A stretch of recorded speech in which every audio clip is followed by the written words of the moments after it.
PM Modi को CM के साथ की बैठक, कोरोना को लेकर की समीक्षा, कहा ये गुड गवर्नेंस की परीक्षा का समय। योगी सरकार अपराधियों से बेहद सख्ती, पुलिस एनकाउंटर में 135 अपराधियों को किया ढेर, 13 पुलिसकर्मी हुए शहीद। आजमगढ़ में माफिया कुट्टू सिंह पर शिकंजा, करोड़ों की संपत्ति को कुर्क करने की तैयारी, कुट्टू सिंह के घर पर चस्पा की गई नोटिस। लखनऊ में आम आदमी पार्टी का प्रदर्शन, दिल्ली सरकार के अधिकारों को लेकर विरोध, पुलिस ने कार्यकर्ताओं पर किया लाठीचार्ज। और हापुड़ में दबंगों का कहर, घर में घुसकर की मारपीट और फायरिंग, मारपीट की घटना सीसीटीवी कैमरे में कैद।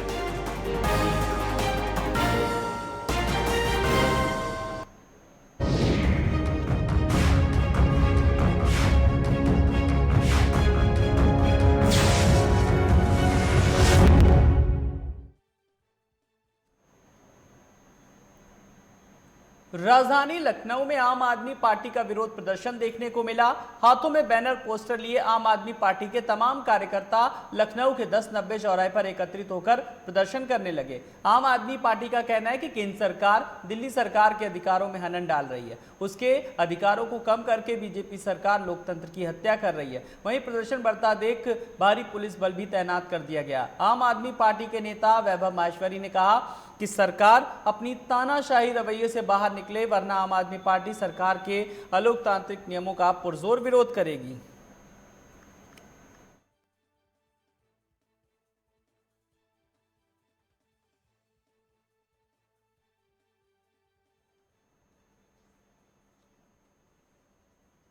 संसद के अंदर एक ऐसा जिसके तहत चुनी हुई दिल्ली सरकार के अधिकारों में कटौती करने की बात की गई है, जो कि एक बेहद अलोकतांत्रिक कदम है। इस देश में लोकतंत्र वाला देश है, यहाँ पर सभी धर्मों का, सभी मान्यताओं का बराबर सम्मान है। दिल्ली में प्रचंड बहुमत से चुनी हुई सरकार है, 3 बार की चुनी हुई सरकार है, जनता की बहुत लोकप्रिय सरकार है, जो कि बिजली पर, पानी पर, स्वास्थ्य पर और शिक्षा पर अभूतपूर्व कार्य कर रही है, जिससे न सिर्फ देश में बल्कि विदेशों में भी भारत का नाम ऊंचा हो रहा है। ऐसी सरकार के कामों पर रोक लगाने के लिए भाजपा की केंद्र सरकार ने दिल्ली के संसद में ऐसा बजट पेश किया है जो ये कहता है कि दिल्ली के जो असली बॉस हैं वो मुख्यमंत्री नहीं बल्कि राज्यपाल होंगे। यूनिवर्सिटी की वाइस चांसलर ने अजान से नींद में खलल पड़ने का मुद्दा उठाया। वीसी डॉक्टर संगीता श्रीवास्तव ने इसकी शिकायत पुलिस और जिला प्रशासन से की। वीसी ने कमिश्नर, आईजी और एसएसपी समेत कई अधिकारियों की चिट्ठी लिखी। वीसी ने चिट्ठी में कहा कि रोजाना सुबह लाउड स्पीकर से अजान होने के कारण उनकी नींद में खलल पड़ता है। वहीं वीसी ने आगे कहा कि रमजान शुरू होने पर पूरे 1 महीने तक रोजाना सुबह लाउड स्पीकर से अनाउंसमेंट होगी, उस वक्त उनकी नींद में खलल ज्यादा बढ़ जाएगी। संगीता श्रीवास्तव ने इलाहाबाद हाई कोर्ट के आदेश का हवाला भी दिया। उन्होंने अपनी चिट्ठी में सांसद अफजल अंसारी केस में इलाहाबाद हाई कोर्ट से आए आदेश का हवाला दिया। बता दें कि वीसी संगीता प्रयागराज के पौष इलाके सिविल लाइंस में रहती हैं और इस घर के पास में ही मस्जिद है। वीसी संगीता श्रीवास्तव के पति justice Vikram Nath Gujarat high court के चीफ जस्टिस हैं।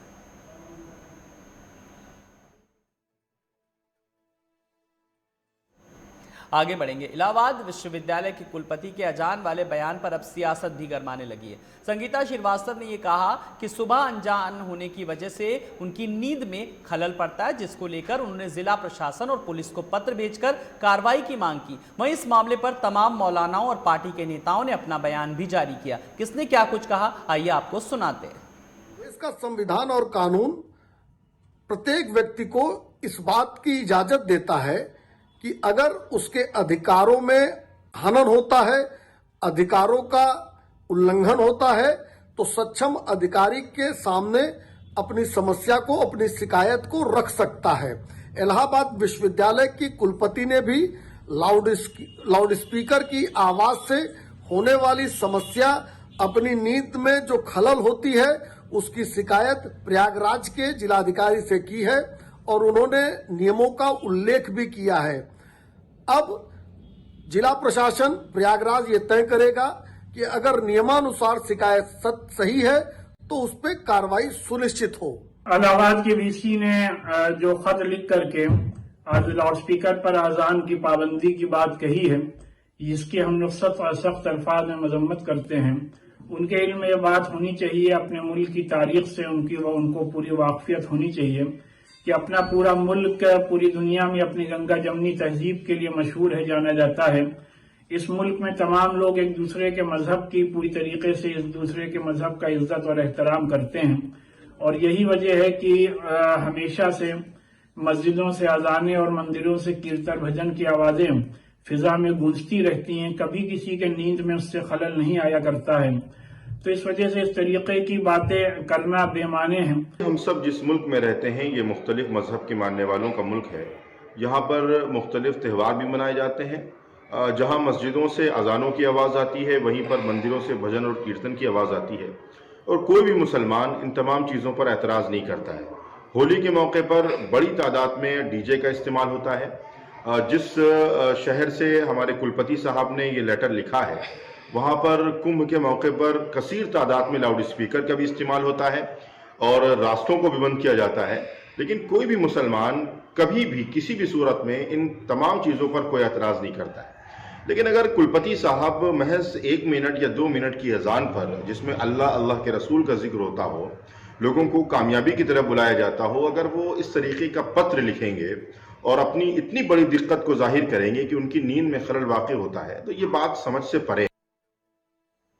समाजवादी पार्टी ने एक बार फिर भाजपा सरकार पर निशाना साधा। अनुराग भदौरिया ने जहां एक तरफ भाजपा को जाति धर्म के ऊपर राजनीति करने का आरोप लगाया और कहा कि भाजपा कभी विकास की राजनीति नहीं करती, वहीं पूर्व विधायक अभिषेक मिश्रा ने भाजपा को ये कहकर घेरा कि प्रदेश में बेरोजगारी चरम पर है और भाजपा सरकार ने नौकरी देने के नाम पर बस लोगों से झूठ ही बोला है।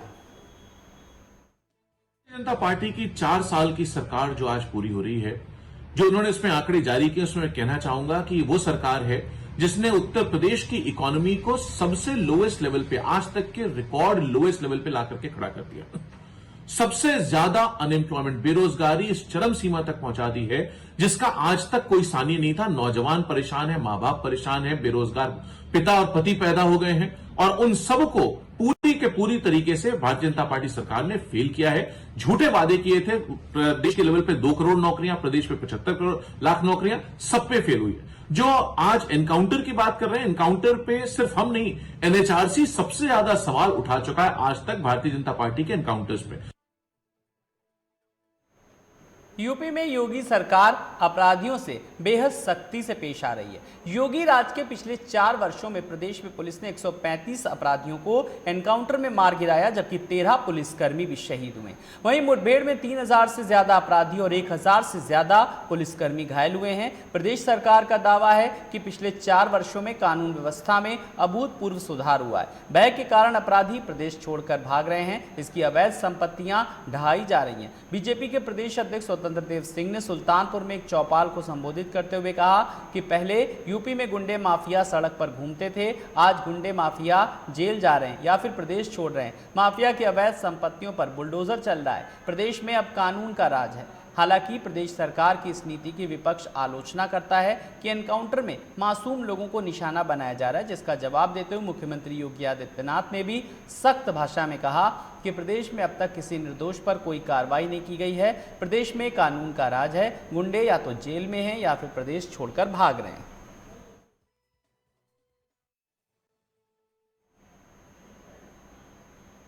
हापुड़ में आम आदमी पार्टी के नेता और कार्यकर्ताओं ने केंद्र सरकार के खिलाफ नारेबाजी करते हुए जमकर विरोध प्रदर्शन किया और फिर जिला मुख्यालय पर धरना दिया। आम आदमी पार्टी के नेता और कार्यकर्ताओं का कहना है कि केंद्र सीएम और दिल्ली सरकार को कमजोर करने का काम कर रही है और उनके अधिकारों का हनन कर रही है। साथ ही दिल्ली सरकार के अधिकारों को कम किया जा रहा है। विचार रखेंगे। जोरदार तालियों से स्वागत। केंद्र सरकार द्वारा जो दिल्ली सरकार है उसकी शक्तियां एलजी को दे दी गई हैं। इसके विरोध में हमने ये प्रदर्शन रखा है। ये दिल्ली में भी है, हापुड़ में भी है और लगभग सभी जिले में हो रहा है। केंद्र सरकार चाहती है कि दिल्ली की सरकार है, दिल्ली के अंदर केवल एलजी की बात मानी जाए। जितनी भी फाइलें वो दिल्ली सरकार को, दिल्ली सरकार के हाथ में नहीं रहेंगी, वो एलजी के हाथ में रहेंगी। ये एक तरीके से लोकतंत्र की हत्या है। अगर एलजी को ही काम करना तो फिर चुनाव कराने का कोई मतलब नहीं रह गया। अगर चुनाव नहीं होता तो जनता जो भारत का संविधान है वो कहता है कि we the people of India having solemnly, कि हम भारत के लोग भारत के लोगों को, तो इसमें तो भारत के लोग बचे ही नहीं है। जो भी केंद्र सरकार में है वही काम करेंगे। तो ये इस तरह का हम धरना प्रदर्शन इसमें कर रहे हैं। आगे बढ़ेंगे। हापुड़ में दबंगों का कहर देखने को मिला, जहां मामूली से विवाद के बाद घर में घुसकर जमकर मारपीट और फायरिंग का मामला सामने आया। फायरिंग व मारपीट की घटना सीसीटीवी कैमरे में कैद हुई। बताया जा रहा है कि मामूली सी कहासुनी के बाद दो पक्षों में विवाद हो गया और फिर एक पक्ष ने दूसरे पक्ष के साथ मारपीट शुरू कर दी। इसके बाद राइफल से फायरिंग कर दी। वहीं मामले की पूरी घटना सीसीटीवी में कैद हो गई। सूचना पर पहुंची पुलिस ने सीसीटीवी के आधार पर एक युवक को हिरासत में लिया, जिससे पुलिस पूछताछ कर रही है। हुआ ये था कि मैं तो अपने गोदाम पर फैक्ट्री चला गया था और मेरा ये छोटा भाई था यहाँ पे सद्दाम, हाजी सद्दाम। ये खुर्जे से 5-6 बदमाश गाड़ी में भरकर आए, इनोवा गाड़ी में, यूपी 78 नंबर कानपुर की। उन्होंने आन के यहाँ पे गाली गुफ्तार करी और मेरे छोटे भाई को हाथापाई करने लगे। उसने मुझे फ़ोन किया, मैं जैसे आया, आते ही वो फ़ौरन मुझे भी लिपट गए और लिपटने के बाद उसके हाजी सईद था, चाड़ी खुर्जे का बदमाश, उसके 2 बेटे थे और 2-3 अज्ञात लड़के थे उसके साथ, जुनेद और उसामा। फ़ौरन इनोवा गाड़ी में से राइफल लेकर आए और उन्होंने मेरे ऊपर सीधी फायर किया। मैंने राइफल को ऊपर करके, गोली चल गई और दूसरी फायर उसने फिर हवा में एक और मारा मेरे ऊपर। मैं भाग गया वहाँ से निकल के। इतने में ही भगदड़ मच गई, मैं वहाँ पर गिर गया और हमारे यहाँ बहुत पब्लिक आ गई। बहुत बड़ा वांटेड है, बदमाश है। दिल्ली में अभी इन्होंने 2 महीने पहले लाइव मर्डर किया है, उसमें इसके भतीजे भी जेल में हैं। तो इसमें कोई गिरफ्तारी हो पाई है? गिरफ्तारी अभी हाजी सईद पकड़ा है और मौजूदा उस पर 2 पिस्टल हैं अभी अवैध हथियार रखता है और दोनों हथियार अभी उसके पास मौजूद हैं।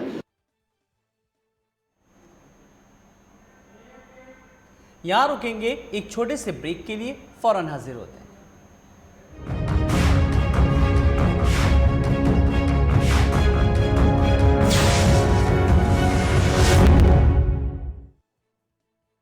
रूप मंत्र आयुर्वेदिक फेस क्रीम। इसमें है हल्दी चंदन के साथ एलोवेरा, तुलसी, नीम और बादाम तेल जैसी 12 खास आयुर्वेदिक जड़ी बूटियां, जो चेहरे की त्वचा में समाकर उसे अंदर से निखारे। रूप मंत्र Ayurvedic face cream and face wash, ये कोई कॉस्मेटिक नहीं, आयुर्वेदिक औषधि है। बॉलीवुड की हर खबर, फिल्मी सितारों का सफर, कंट्रोवर्सी से लेकर गॉसिप तक, लिंकअप से लेकर ब्रेकअप तक, देखिए हर हलचल बॉली तड़का में हर रोज दोपहर 12:30 बजे सिर्फ लाइव टुडे पर।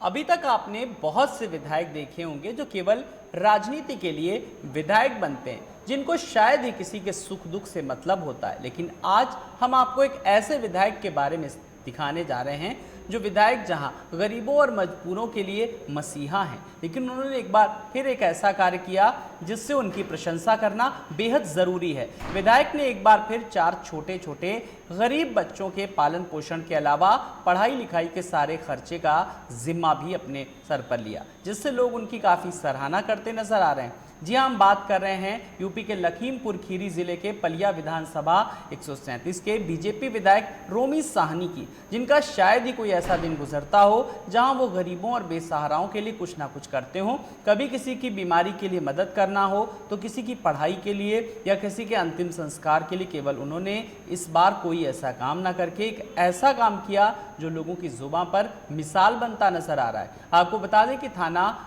मैलानी क्षेत्र के ग्राम देवीपुर में किसी बात को लेकर बच्चों के सामने पिता अहिवरन ने अपनी पत्नी व बच्चों की मां गीता देवी की दर्दनाक हत्या कर दी थी, जिसके बाद खुद को पुलिस के सुपुर्द कर जेल चला गया, जिससे उसके बच्चे बेसहारा हो गए। जिसकी जानकारी मिलने पर विधायक रोमी साहनी बच्चों से मिले और उनको पता चला कि मां की मौत और पिता के जेल जाने के बाद बच्चे पूरी तरीके से बेसहारा हो गए।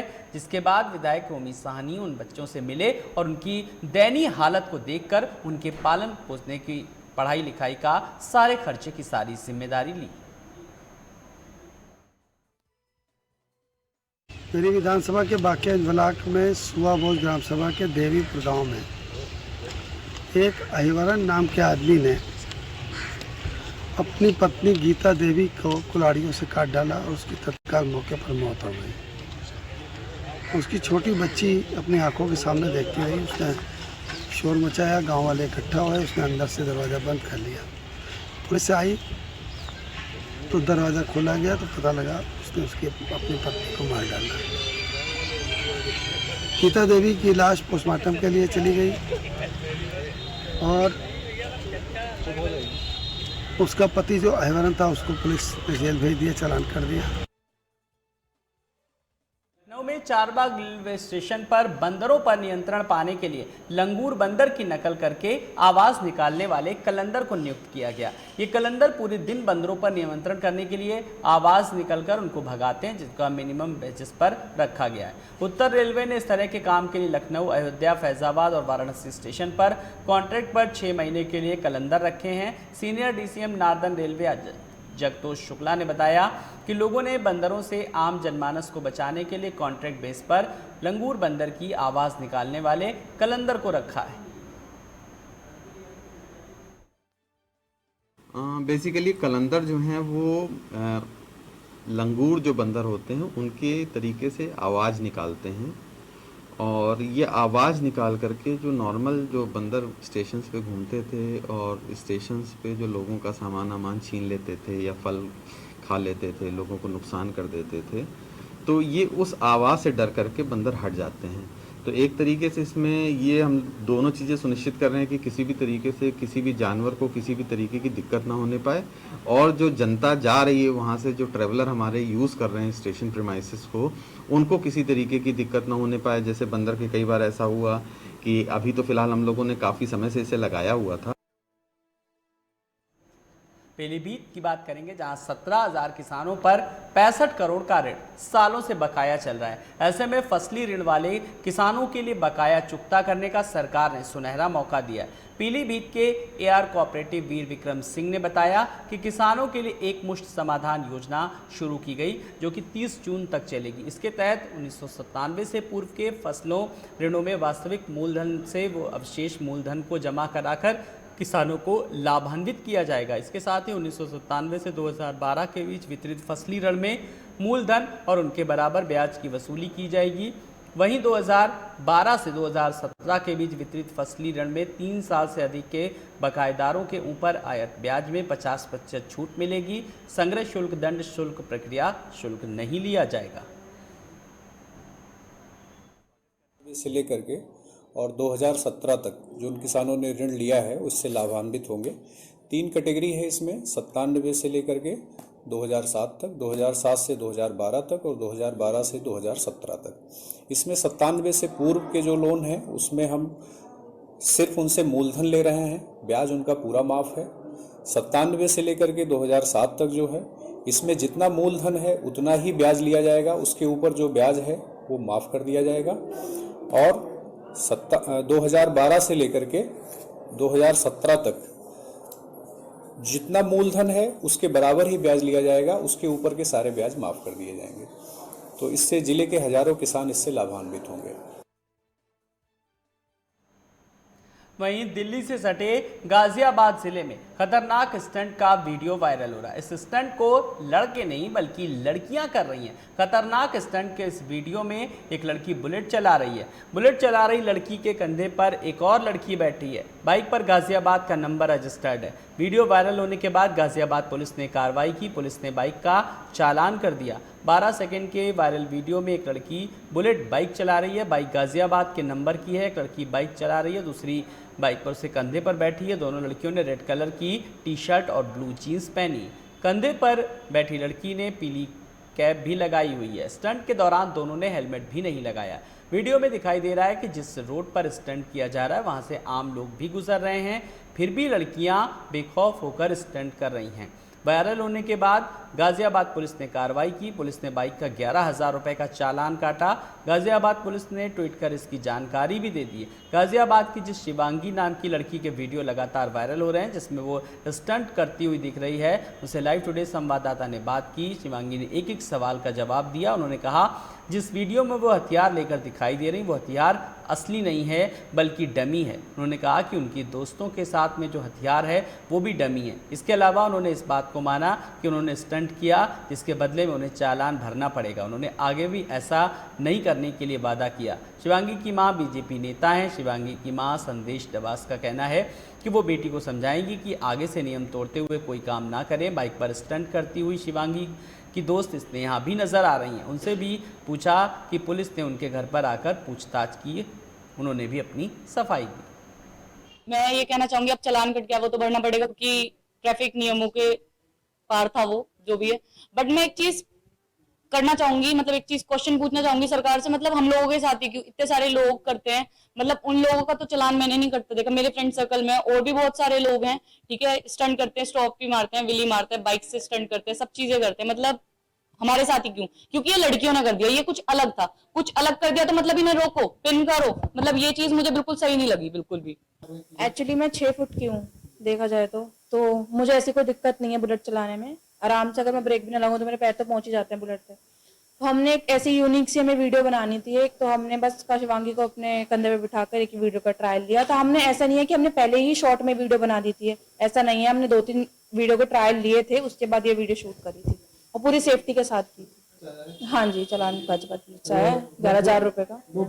पुलिस ने मेरे से फोन करके नहीं कहा, वो मेरे घर पर ही आए थे, वेरिफिकेशन के लिए आए थे, क्योंकि आपको जैसे पता ही है कि अगर वो वेरिफिकेशन के नंबर आ गया था तो नंबर से तो एड्रेस आ ही जाता है, तो एड्रेस पे ही पहुंच गए थे वेरिफिकेशन। बस उन्होंने यही बात करी थी कि आपने ऐसी, उनका भी एक यही क्वेश्चन था कि आखिर आपने ये वीडियो बनाई क्यों। तो बस हमारा यही मुद्दा था कि हमने ये वीडियो बस कुछ यूनिक करने के लिए बनाई थी और हमारा कोई ऐसा पर्सपेक्टिव नहीं था इसमें कि हमें कुछ गलत करना है, हमें लोगों को गलत इन्फ्लुएंस करना है। आपने देखी होगी वीडियो, तो उसमें वीडियो में हमारे टाइटल में भी लिखा है वार्निंग का कि आप ये चेतावनी में ये वीडियो ना ही बनाएं।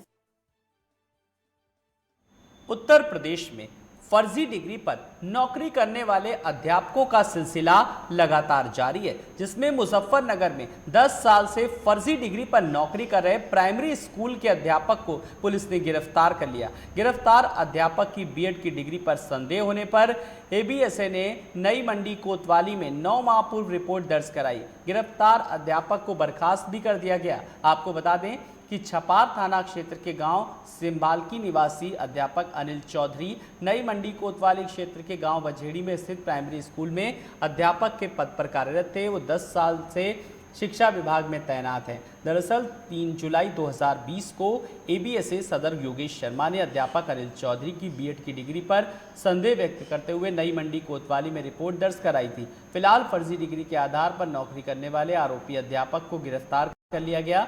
वहीं शासन से 10 साल की नौकरी के दौरान वेतन और अन्य सुविधाएं प्राप्त करने वाले आरोपी अध्यापक को शासन से 46 लाख की रिकवरी का नोटिस भेजा गया है। जल्द ही शासन रिकवरी को आरोपी अध्यापक से वसूल करेगा। चौधरी नाम का अध्यापक था, काफ़ी दिनों से बझेड़ी में शिक्षा का कार्य कर रहा था, शिक्षा देने का, लेकिन शिक्षा नाम मात्र की दे रहा था। 1-2 घंटे के लिए आता था और चला जाता था।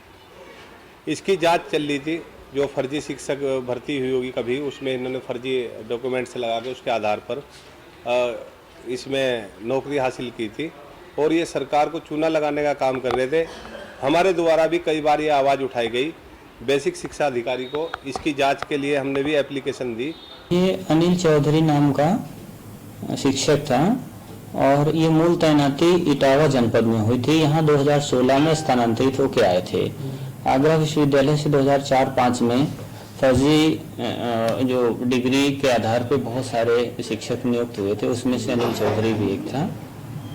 तो 2016 में स्थानांतरित होकर आए। यहाँ प्राइमरी स्कूल बझेड़ी सदर में पोस्टिंग की गई थी। तो ये इसके डॉक्यूमेंट फर्जी पाए गए हैं और विभाग द्वारा इसके खिलाफ FIR किया गया था। और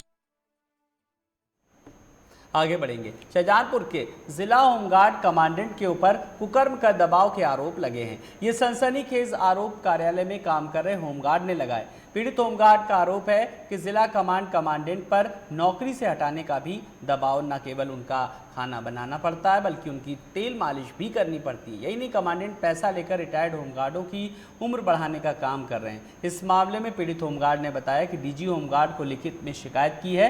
वहीं कमांडेंट रमेश ने अपने ऊपर लगे आरोपों को नकारते हुए जांच कराने की बात की है। दरअसल पूरा मामला थाना सदर बाजार के जिला कमांडेंट होमगार्ड कार्यालय का है, जहां के काम करने वाले होमगार्ड मुरलीधर का आरोप है कि जिला कमांडेंट रमेश न केवल उन पर कुकर्म करने का दबाव बनाते हैं बल्कि ऐसा न करने पर उन्हें जान से मारने और नौकरी से निकालने की धमकी देते हैं। वहीं दूसरी ओर जिला कमांडेंट रमेश ने अपने ऊपर लगे आरोपों को निराधार बताया और इस मामले की जांच कराने की बात की।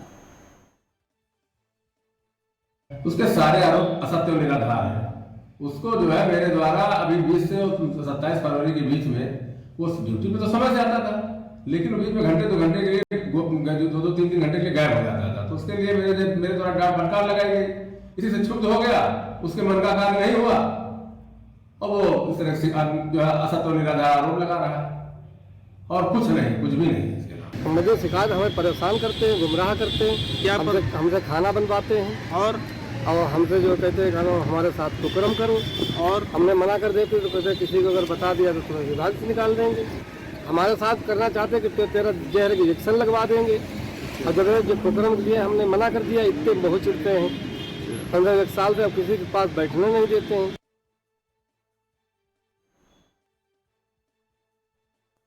योगी सरकार में हो रहे एनकाउंटर को लेकर समाजवादी पार्टी के बाराबंकी विधायक सुरेश यादव और धर्मराज यादव ने एनकाउंटर पर कई गंभीर सवाल खड़े किए। विधायक का कहना है डॉक्टर भीमराव अंबेडकर ने भारतीय संविधान में लिखाया है भले ही 100 गुनाहगार छूट जाएं लेकिन एक गुनाहगार को फांसी नहीं होनी चाहिए। उन्होंने कहा कि जैसा फिल्मों में होता है ना कोर्ट ना कचहरी, सीधे फैसला ऑन स्पॉट एनकाउंटर हो तो असली अगर मुठभेड़ सही नहीं है। वहीं उन्होंने कहा कि भेद खुलेगा, सरकार बदलने दीजिए। जितने एनकाउंटर हुए हैं 99% पैर पर गोली लगी है। वहीं उन्होंने कहा कि सपा सरकार बनी तो एनकाउंटर से पीड़ित परिजनों की ओर से सपा के मुखिया अखिलेश यादव FIR दर्ज करवाकर दोषियों को जेल जरूर भिजवाएंगे।